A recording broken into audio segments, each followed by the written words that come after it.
We arrived at the nature preserve just as the sun was starting to rise, casting a faint orange glow across the empty parking lot. The air was still, but there was a crispness to it, the kind that made your skin tingle when you stepped out of the car. The day promised to be clear and beautiful, perfect for the hike we had planned. My friend, Dave, and I were the first ones there, the parking lot entirely empty except for our car. We'd heard about the Indian mounds up at the top of the hill, and we'd been looking forward to checking it out for a while. The place wasn't well known, so we figured we'd have it to ourselves. We waited for a while, pacing back and forth as we watched the sun rise higher in the sky. The gate to the trailhead was locked, and we needed the ranger to unlock it. The lot was quiet, the only sound being the soft rustle of leaves in the trees surrounding us. We weren't in any rush, so we stood there, enjoying the peace. After about 15 minutes, a red pickup truck pulled into the lot. A middle-aged man in a ranger uniform got out, unlocking the gate with a set of keys. He gave us a brief wave, nodding his head as he moved toward the kiosk near the trailhead. We took that as our cue and started walking toward the trail. Dave, who was always the more adventurous one, was practically bouncing with excitement, but I felt a strange sensation in the pit of my stomach. It wasn't fear exactly, just an odd feeling, as if something wasn't quite right. But I brushed it off. We were in a nature preserve. Nothing could go wrong. The trail started off wide and flat, cutting through the woods.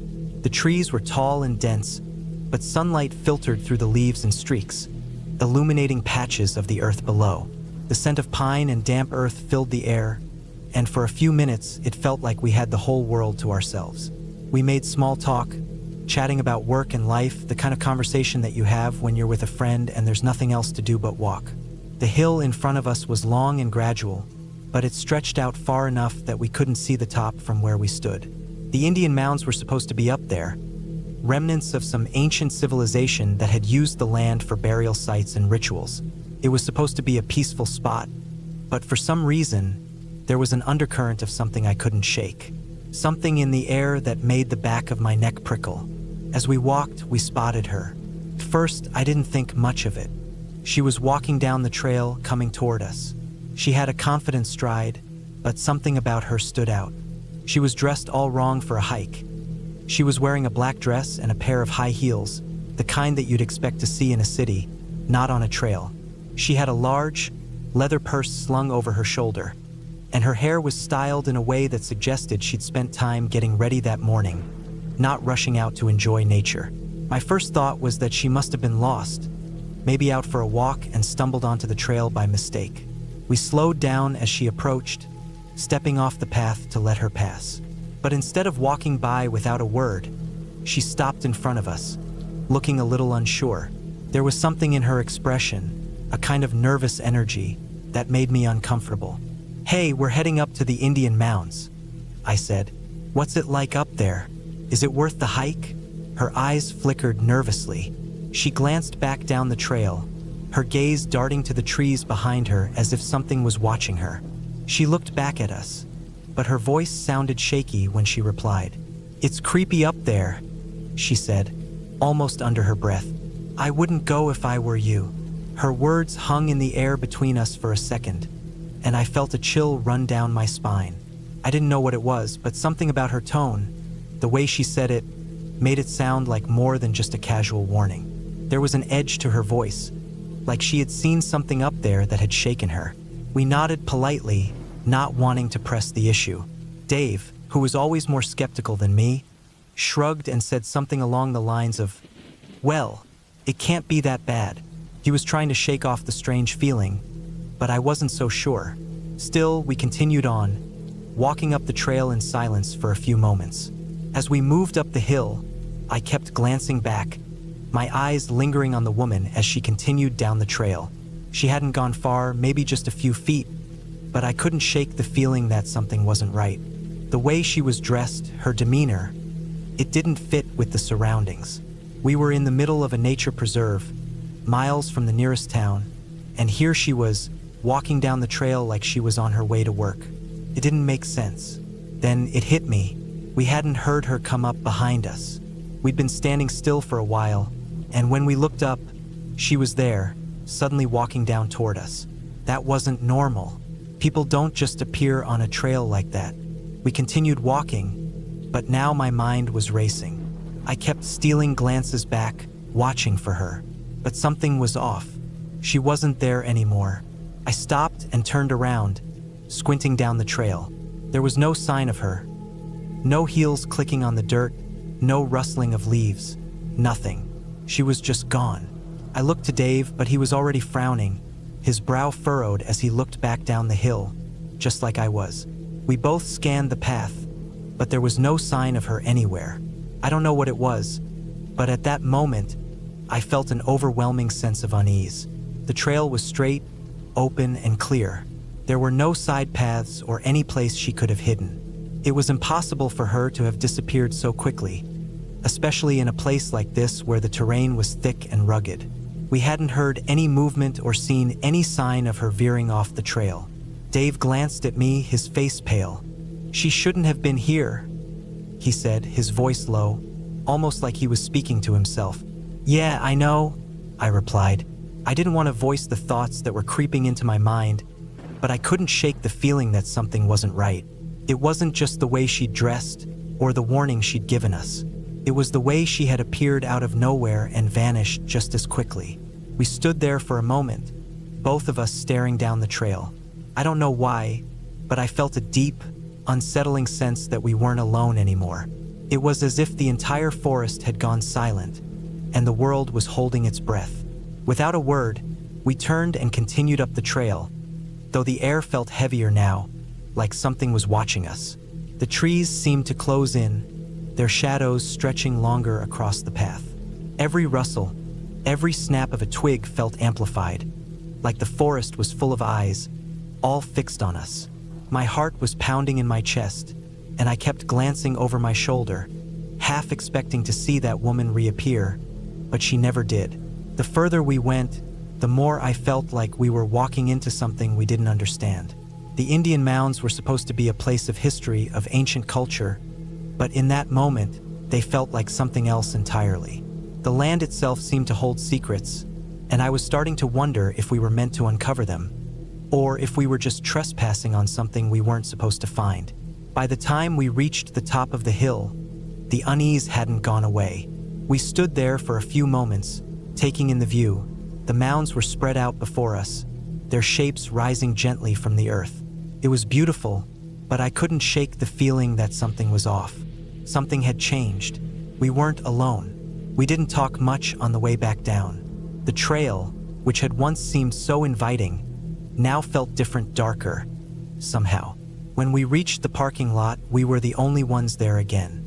The ranger's truck was gone, and the lot felt even emptier than it had before. We didn't mention the woman again, not until we were well out of the preserve. But we both knew something about her had felt wrong. Maybe it was the way she had vanished, or the strange warning she'd given us. Maybe it was just the feeling that something in that place had been waiting for us. Whatever it was, we didn't go back to that trail. Sometimes, when I close my eyes, I still hear the crunch of footsteps behind me. But when I turn around, there's never anyone there.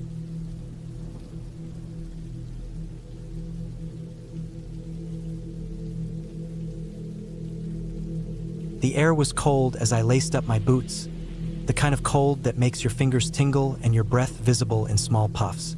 It was spring, but still early enough in the season for the mornings to start out freezing. Paradise Valley north of Yellowstone was a place I had been to before, but this time it was just me and my dog. She was an energetic mix of Border Collie and Australian Shepherd, and I had been taking her on hikes since she was a puppy. She was used to the wild, but this trip was different from any I'd done before. My plan was simple: hike a 6-mile out-and-back trail that wound its way up a canyon to a waterfall. It wasn't a difficult hike, but it was remote enough that I'd never seen another soul on the trail during previous trips. It felt like a good spot to get away from the world for a while, especially with the snow on the mountains and the peaceful, untouched landscape. The trailhead was quiet when we arrived, not a car in sight. It was just me and my dog. The only sounds were the wind in the trees and the crunch of snow underfoot as we started down the narrow path that would take us up to the waterfall. The first mile or so felt like something out of a picture book, with snow dusting the ground, the tall pines framing the sky, and the occasional bird call echoing through the canyon. My dog, her tail wagging, was happily sniffing everything in sight, like she always did. But then something started to feel off. It wasn't anything I could point to immediately, just a subtle shift in the air, an unease that I couldn't quite shake. My dog started acting strange about 2 miles into the hike. At first, it was just a few quick glances around, as if she was checking something out. But then she started to behave more erratically, darting off the trail to hide in the brush or crouching low to the ground, as though trying to avoid something. Her head moved back and forth constantly, her nose twitching as she sniffed the air. It wasn't the usual playful behavior I'd seen in her before. At first, I thought maybe she had just gotten too cold. The temperature had dropped suddenly from around 30 degrees to a bitter 15, and the clouds had started to roll in, thickening the sky.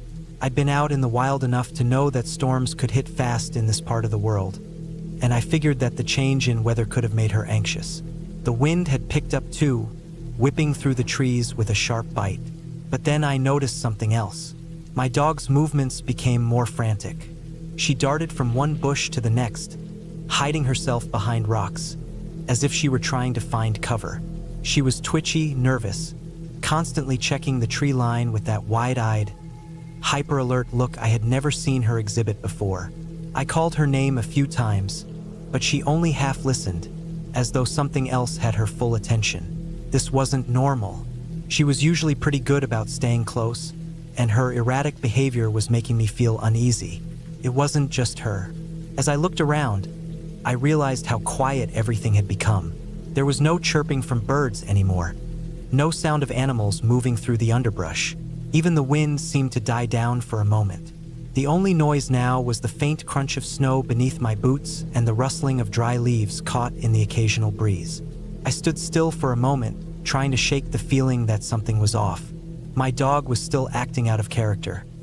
She was definitely spooked, and when I looked around, the hairs on the back of my neck stood up.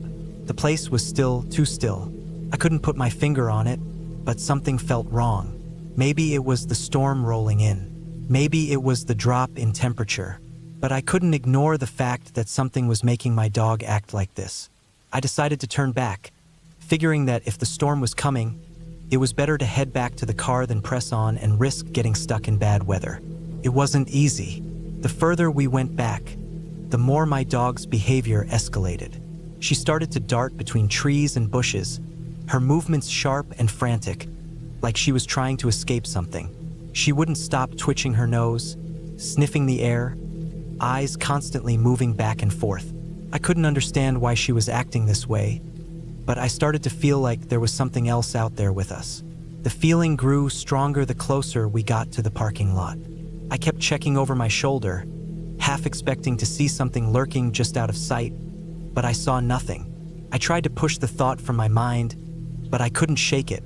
We were maybe a quarter of a mile from the trailhead when I spotted 2 men up ahead, unloading camera gear from a truck parked near the trailhead. They were setting up big telephoto lenses and tripods, clearly prepared for something. As I approached, one of them looked up and waved at me. He had the kind of rugged outdoorsy look you'd expect from someone who spent a lot of time in the backcountry. I nodded and gave him a small wave back, but when he saw my dog, his expression shifted, like he was suddenly more interested in what was going on. "Have you seen any evidence of wolves around here?" he asked, his voice deep and low. "We heard one of the packs moved into this canyon last night." I felt my heart skip a beat. Wolves? It didn't make sense. My dog had been acting like there was something dangerous nearby, but I hadn't heard anything about wolves. The idea of a pack being so close made my stomach churn. I shrugged, trying to play it cool, but my mind was racing. "No," I said, but my dog was acting really strange. She was on edge the whole time. The man looked thoughtful, glancing at my dog, who was still skittish and looking around nervously. "Yeah, it's possible. A lot of times they'll travel just outside of sight range. They move quietly and can keep a low profile, but dogs seem to pick up on them." That's probably what she was reacting to. I nodded, trying to process what he was saying. It made sense, but the realization sent a chill down my spine. Wolves. Pack. Just outside of sight, staying hidden in the trees. My dog had been on edge because she could sense them before I ever knew they were there. I didn't stick around much longer after that. The men were busy setting up their cameras, and I felt like I needed to get out of there. I didn't say anything else before I turned to head to my car. The thought of wolves watching us from the trees, just out of sight, made my skin crawl. The ride home was quiet, and the air in the car felt colder than it had when I first started the hike. I couldn't stop thinking about the trail, about the eerie silence that had fallen over the canyon, and about the way my dog had reacted. It was like she knew something was out there, something dangerous, something that I couldn't even see. A few days later, I ran into a regular customer at work, a professor who studied large predators. He was one of those people who always seemed to know everything about the wilderness, and I'd had some interesting conversations with him before. I told him about the hike, about how my dog had acted, and about the two men at the parking lot asking about wolves. When I finished, he gave me a knowing look. "It sounds like a pack was paralleling you," he said. "Wolves are good at staying out of sight, but your dog probably picked up on their presence. They'll often follow a hiker's trail, especially if they're moving through familiar territory." I nodded, trying to wrap my head around it. My dog had reacted to something I couldn't even see, and now it made sense. The wolves had been watching us the whole time, staying just out of sight, and my dog had been the only one who knew they were there. It was a sobering thought. The wilderness is full of dangers that we can't always understand, but the animals that live there have an instinct for survival that we can't match. My dog had sensed the wolves before I had, and I was lucky to have turned back when I did. I wouldn't have known what to do if I had encountered them head-on, and it was a reminder of how quickly the balance of safety and danger can tip in the wild. As I thought back on that day, I realized that the quiet feeling in the air, the strange stillness that had come over the canyon, wasn't just the storm rolling in. It had been something more, something that had been watching us the entire time. I knew now that there was always more to the wilderness than meets the eye, and sometimes it's best to listen to the instincts of the animals who call it home. They know more than we ever could.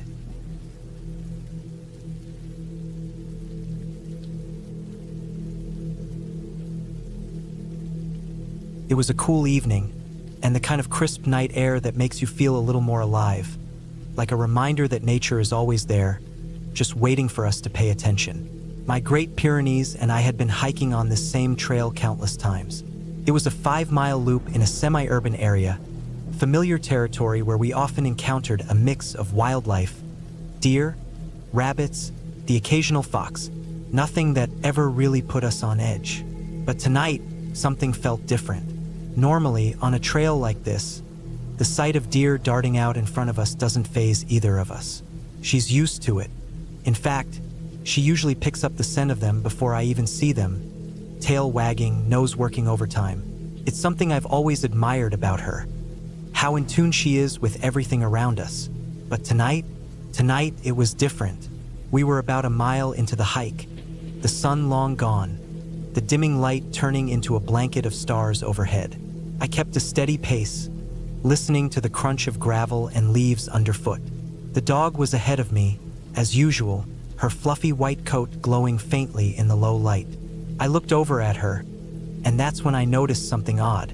She wasn't as eager as usual. Her ears, normally perked up, were flattened slightly, and her head was low, almost sniffing the ground. Her tail, typically held high in a proud arc, was now hanging limp behind her. I slowed down, taking a few steps to catch up with her. "What's up, girl?" I muttered under my breath. She didn't respond. I knew she was working something out in her mind, and I wasn't sure what it was, but she was definitely picking up on something. A few yards ahead of us, a deer burst out of the trees, its movements quick and graceful. It stopped, staring at us for a split second before dashing off into the underbrush. Normally, the sight of a deer would have sent my dog into a frenzy. She would have pulled on the leash, ears up, body tense, ready to chase. But tonight, she just stood there, nose in the air, still and silent. No chase, no excitement. That was the first real sign that something wasn't right. I paused and scanned the woods around us, my senses alert, but there was nothing, just the rustling of trees and the distant hum of city lights. I called her name softly, Nova. She looked up at me then, her big brown eyes wide, but there was something in them, a flicker of unease, almost like she was trying to tell me something without words.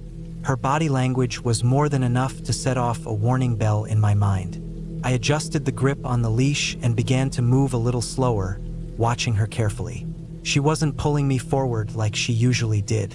In fact, she was becoming increasingly erratic, her nose twitching, her body lowering lower to the ground as if she was about to pounce. I had never seen her act like this before. She wasn't just tracking the scent of something. She was on edge, and I could feel it in the air, too. The tension in the woods was palpable, thick in the silence. Then I heard it, a faint sound in the underbrush, a rustle, something moving just out of sight. I froze and stood still, straining my ears to catch any hint of danger. Nova's head snapped in the direction of the sound, her entire body coiled with energy. Her low growl, deep in her chest, was unlike anything I'd ever heard from her. It wasn't a playful growl or a bark at a squirrel. This was something primal. She was on alert, and whatever she was sensing, it wasn't good. I stood there, heart racing, watching her. The rustling sound came again, closer this time. I could just make out a shadow moving among the trees, but it was still too dark to make out what it was. The air felt thicker now, heavier. The small animals, usually darting around in the undergrowth, had gone silent. Even the wind seemed to have stopped, as if nature itself was holding its breath. Nova's growl deepened, and I felt her body tense beneath me, every muscle tight with anticipation. I could almost hear her thoughts. Whatever she was tracking, it was dangerous. Without warning, she dropped into a pre-pounce stance, her belly close to the ground, her eyes locked on something ahead. I could hear it now, two soft footfalls crunching through the leaves, coming closer, moving fast. Something was closing in on us. I reached for the small .25 auto tucked into my waistband, not out of fear but out of necessity. I wasn't sure what was out there, but I was ready for whatever came next. It wasn't until I looked up that I saw them. 3 coyotes, their eyes glinting in the dim light, stalking us from the edge of the trail. They were close, maybe 30 meters away, circling us in a way that didn't seem right. They weren't just passing through. They were watching us, observing, and they weren't scared. My heart hammered in my chest. I knew coyotes weren't generally a direct threat to humans, but there was something about this situation that felt wrong. They weren't acting like the typical coyotes I'd seen before. These were bold, aggressive even. Nova, as if on cue, bared her teeth and let out a low, blood-curdling growl that seemed to shake the ground beneath us. Her stance was that of a protector, a dog born to defend. I could see the muscles in her body flexing, ready to spring into action at a moment's notice. She was no longer the playful, loving lap dog I knew. She had transformed into something else, something fierce and ruthless, as if she were born for this. I took a step back, slowly watching the coyotes. They didn't flinch. They just stared, sizing us up, like they were deciding if we were worth the effort. I had to think fast. The last thing I wanted was for a confrontation to break out. But at the same time, I knew that Nova wasn't about to let them get any closer. I tugged gently on her leash, trying to pull her back, but she wasn't having it. She stayed low, muscles rippling with tension, eyes locked on the coyotes. The growl in her chest grew louder, more intense, as she slowly began to creep forward, keeping her body low to the ground. The coyotes didn't move, but I could see their bodies shift slightly, as if preparing for a strike. It was a standoff now, just the coyotes and us, the night air heavy with the weight of it. I could feel the adrenaline pumping through me, my heart pounding in my ears. I knew my dog was ready. She had the instincts of a born protector, and there was no way she was going to let anything happen to me. But I also knew that if this went wrong, if the coyotes attacked, things could get ugly fast. Then something changed. One of the coyotes, the largest of the 3, took a step forward, and that was all it took. Nova exploded into action. With a speed and force that took me by surprise, she lunged forward, her body a blur of white fur and power. The coyotes yelped in surprise and scattered, bolting in different directions. Nova didn't hesitate for a second. She chased after them, her growl still rumbling in her throat, pushing the pack back into the woods. I could hear her barking, the sound of her paws thudding against the earth as she pursued them. But I could also hear the coyotes retreating, no longer interested in the fight. My breath caught in my throat, and for a split second, I just stood there, watching as my dog ran the coyotes off. It wasn't until she returned, panting heavily but proud, that I felt the tension leave my body. She trotted back to me, tail high, her eyes still sharp, alert. She was on guard, but the threat was gone. I could hardly believe what had just happened. In a matter of seconds, my dog had gone from playful companion to fierce protector, facing down a pack of wild animals without hesitation. I had always known that Great Pyrenees were born to protect, but witnessing it firsthand like this, it hit differently. I had a new respect for her, one I hadn't truly understood before. As we walked back down the trail, I kept her close to me, her body still tense but more relaxed now that the danger had passed. We didn't encounter any more wildlife that night. The forest around us had returned to its quiet, peaceful state, and I felt a sense of relief wash over me. But as I glanced down at my dog, I couldn't help but smile. Nova had done what she was born to do, and I was lucky to have her by my side. That night, when we got home, I gave her a long, slow pet along her back, the kind she liked best. She nuzzled my hand, her eyes soft and affectionate again. As I looked down at her, I realized that the bond between us had grown stronger in ways I hadn't expected. She wasn't just a dog. She was a protector, a loyal companion, and now, I knew without a doubt, she would always have my back, no matter what came our way.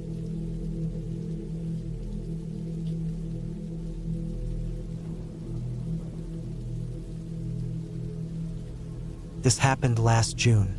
My friend and I planned a weekend overnight in the Catskills, just a short getaway. She brought her dog along, a big black lab mix who was usually more bark than bite, but he made us feel safer out in the woods. We each had our own tents and carried bear canisters for food and toiletries. We were trying to do things by the book. Leave no trace, store food far from camp, stay safe.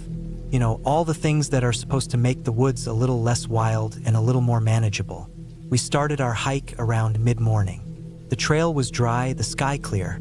We didn't talk much on the way in, just enjoyed the rhythm of hiking, the soft thud of boots on dirt, the occasional clink of gear. We saw a few other hikers, nothing out of the ordinary, mostly couples, a few solo people. Everyone seemed friendly, normal. It was one of those trails that felt used but not crowded.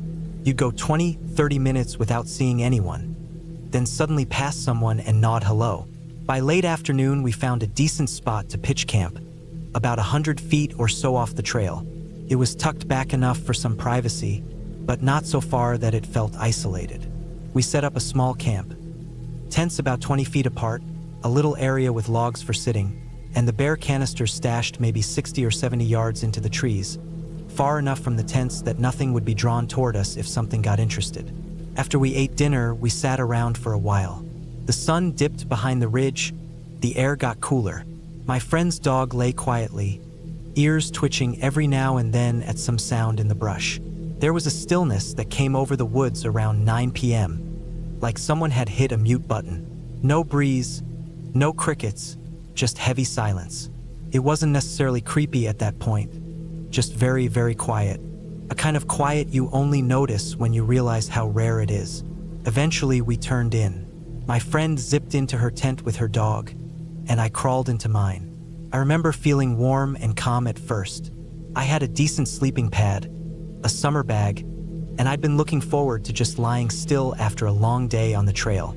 I must have fallen asleep sometime around 10 or so. I don't know what time it was when I woke up, probably around 1 or 2 in the morning. The forest was still dead silent. But then I heard movement, something soft, slow, moving through the trees. Not the crash of a bear or the quick steps of a deer. It sounded deliberate. One step, then a pause. Another step, then silence. Then another step. It was far enough away that I couldn't make out a shape or any kind of clear direction, but close enough that I could tell it wasn't my imagination. I held my breath, tried not to move. My heart was pounding. After a few moments, I heard a distinct sound, metal on plastic, a rattling sound, dull but sharp, that unmistakable clatter of something knocking against a bare canister. That was enough to wake me up fully. I lay there, eyes open in the pitch dark, listening. It didn't go on long, just a few seconds. Then it stopped completely. No rustling, no footfalls, nothing, just stillness again.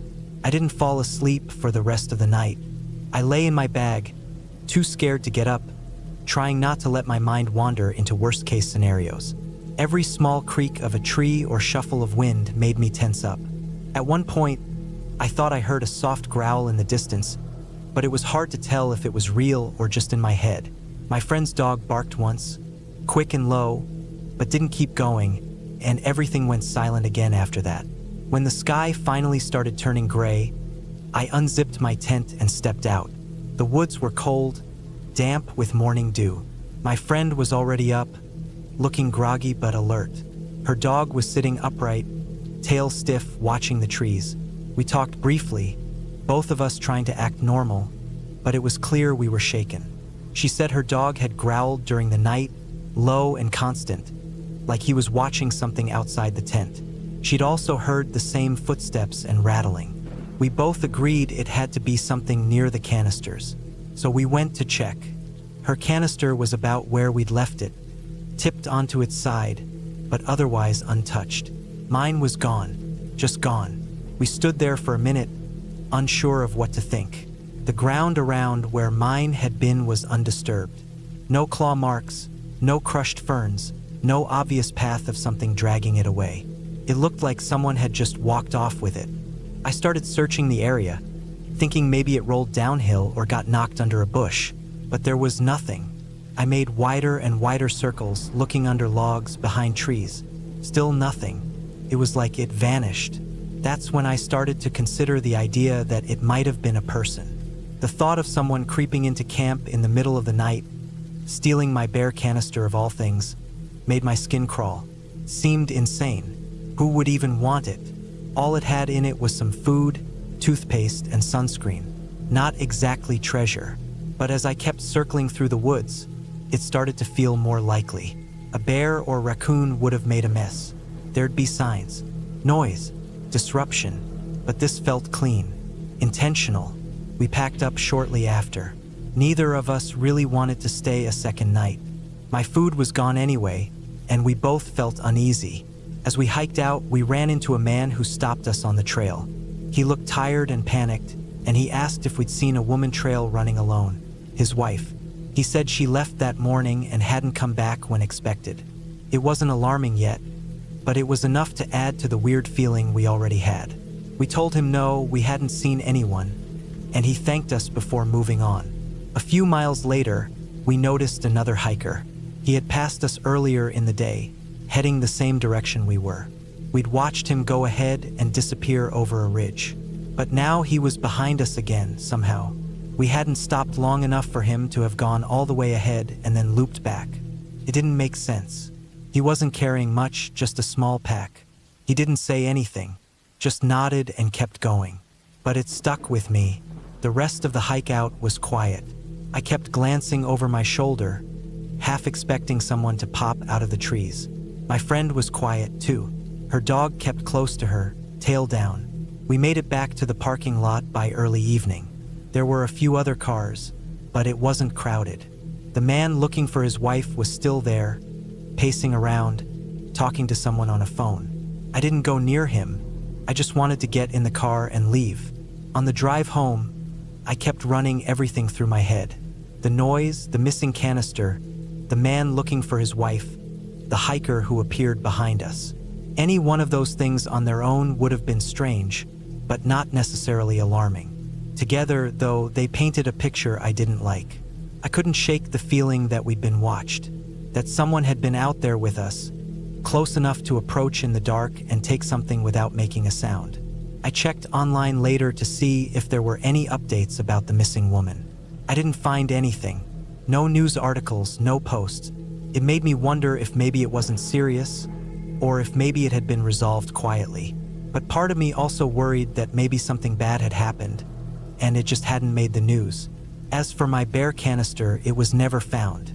I contacted park services, just in case someone turned it in. I never heard back.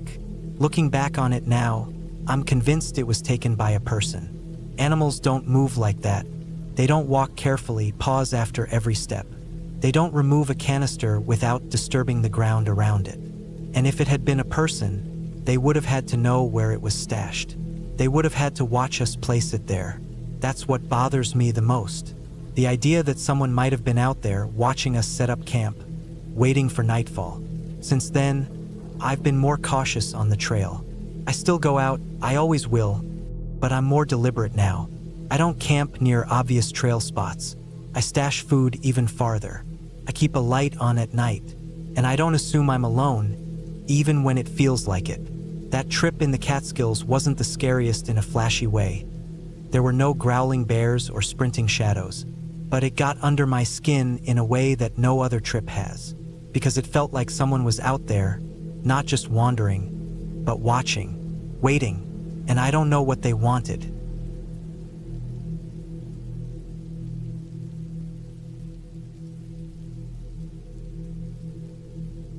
I had been planning this trip into North Paria Canyon for a while. It's one of those places that feels like it fell off the edge of the world, carved out of the ancient desert, surrounded by cliffs, dry washes, and the winding, silted Paria River. Winter was perfect for it. Fewer people, no bugs, and cold enough that I wouldn't be sweating every step. I packed light but careful. Plenty of layers, a good sleeping bag, stove, backup water filter, knife, map, and everything else that's kept me alive on trips like this before. The hike in had been hard, not because of elevation or trail conditions, but because of how remote and empty it was. After a few miles, it stopped feeling like a canyon and started feeling like a maze of time-worn rock and dry silence. I hadn't seen another person for 2 days. The last human I'd talked to was a gas station clerk back on Route 89. The trail itself, if you can even call it that, is mostly following the riverbed.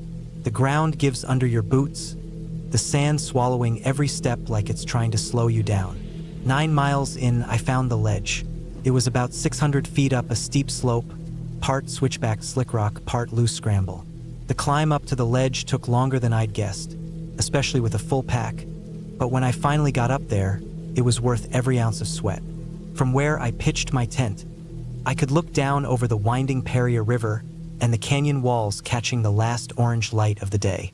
Behind me was a much larger cliff, maybe another 800 feet up, and then a wide, flat mesa stretching into the distance. There was no one else up there. No footprints, no signs, just me, the cold air, and the raw silence of winter in the desert. I cooked a simple dinner, instant rice and some packets of tuna. It always tastes better when you're far from home. My breath came out in clouds, and the wind picked up not long after sundown. I'd layered up, though, and my sleeping bag was rated well below freezing. By 8:30, I was already zipped inside it, curled up on my pad, my tent staked down to bare rock and dirt. I remember feeling that good kind of tired, where your legs ache a bit, but your chest feels light and everything's just quiet. No buzzing phones, no traffic, just the desert and stars. I must have drifted off pretty fast, because the next thing I remember was waking up in the pitch black. No dreams, no noises leading up to it, just suddenly awake. I opened my eyes and couldn't see a thing inside the tent. I lay still for a moment, wondering what had pulled me out of sleep. At first I didn't hear anything. Then I did. Footsteps, not little scurrying sounds, not the skitter of a rabbit or the hop of a bird or a deer crunching through brush. These were heavy, deliberate, thick, like someone walking directly near me. Thump, thump, thump. It didn't sound like it was right next to the tent, but maybe 30 or 40 feet away. And it didn't stop. I counted at least a dozen heavy steps, one after another. No dragging, no pause, just solid, repetitive impacts. Whatever it was moving with weight. Not slow, not fast, just steady and heavy. I held my breath. In the silence that followed, I realized how much colder the air felt. My breath was loud inside the sleeping bag, and the sound of my heartbeat was pounding in my ears. I didn't move a muscle. I told myself it was probably a deer, a big one maybe, or a bighorn sheep passing through. There's plenty of them out here. They wander ledges and can climb almost anywhere. But I've seen those animals move before. They don't sound like this. Deer make light, scuffling steps. Sheep sometimes clatter on rocks. But this was different. There was no sound of hooves, no click of rock, just solid, padded thumps, like a large person walking with purpose. Then it screamed. The sound ripped through the canyon like something out of a nightmare. It wasn't just loud, it was close. I don't even know how to describe it properly. It was like a woman's scream, but deeper, harsher, full of rage and panic and something ancient. It echoed off the cliffs behind me, bounced down into the canyon below, and kept going. It was absolutely directed at me. I sat up fast, nearly tangling myself in the sleeping bag, and grabbed the knife I always keep just inside the tent pocket. My hand was shaking. I didn't say anything. I didn't yell. My voice was stuck in my throat. All I could think was, what the hell is that? What the hell is that? What the hell is that? And then nothing. The scream stopped as suddenly as it started. The footsteps didn't return. No more thumping. No more sound at all. Just silence. Real silence. Not city silence. Not even wilderness quiet. This was the dead stillness you only feel when the air itself is holding its breath. I couldn't hear the wind. I couldn't hear the river below. I just sat there, knife gripped tight, eyes wide open in the dark, ears straining for even the smallest sound. My chest was pounding so hard it hurt. Every muscle in my body was tense. I didn't even want to unzip the tent. I didn't want to make any noise. Something had screamed at me, not near me, at me. I don't know how long I sat like that. Maybe 10 minutes, maybe an hour. Time stopped meaning anything. I tried to rationalize it. A mountain lion. That made the most sense. I'd heard of them screaming before. People say it can sound like a woman screaming. I'd never heard one in person until then. But if it was a lion, why the heavy footsteps? Why so loud? Why would it scream like that and then disappear? Was it already stalking me? Had it been watching me from above the ledge? Did it think I was some kind of threat or intruder? Eventually, after what felt like a lifetime, I laid back down. I didn't put the knife away. I didn't unzip the bag. I just kept it clutched in one hand and stared into the roof of the tent. Sleep didn't come. Not for hours. I lay there, every sense alert, every sound magnified. My own breathing sounded like wind through a tunnel.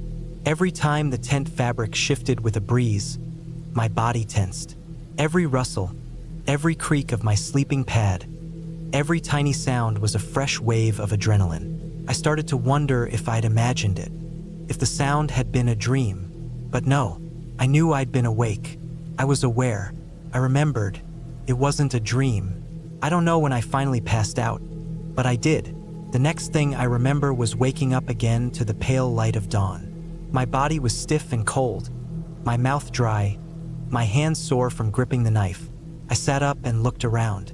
Everything was still. The tent was intact. My pack was untouched.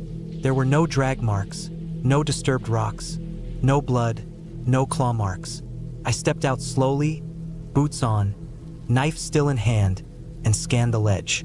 I didn't see anything. I hiked out along the edge of the cliff about 20 or 30 feet from the tent, and that's when I saw them. Tracks. Not many. Maybe 5 or 6. Big, round impressions in the sandy soil just beyond the patch of harder rock where my tent was staked.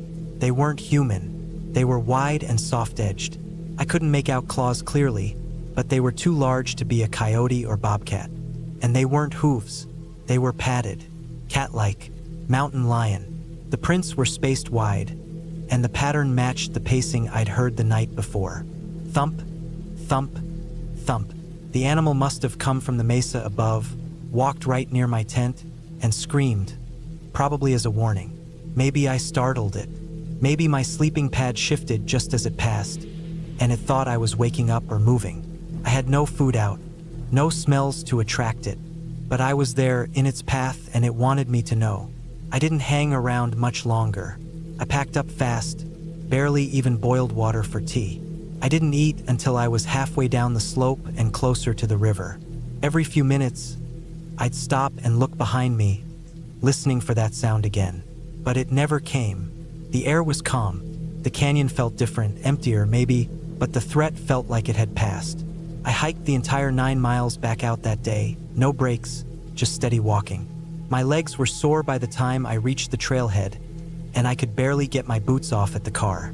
I sat there for a long time just staring out at the desert and the sun creeping up over the cliffs, my hands still shaking. Later, I talked to someone who'd spent time out there, a ranger, I think, or maybe another hiker. When I told them what happened, they didn't laugh. They nodded slowly and said, "Yeah, that's a lion. They come down to the river sometimes to drink, especially in winter when snow is scarce and water up top is frozen. If you're between them and the water, sometimes they'll scream. Not always, but it happens. It's rare, but not unheard of. It wasn't a ghost. It wasn't something unexplainable, but that didn't make it any less terrifying. I'd been out in the wild hundreds of times before. I'd slept with bears nearby, hiked through wolf country, woken to deer snorting in the night.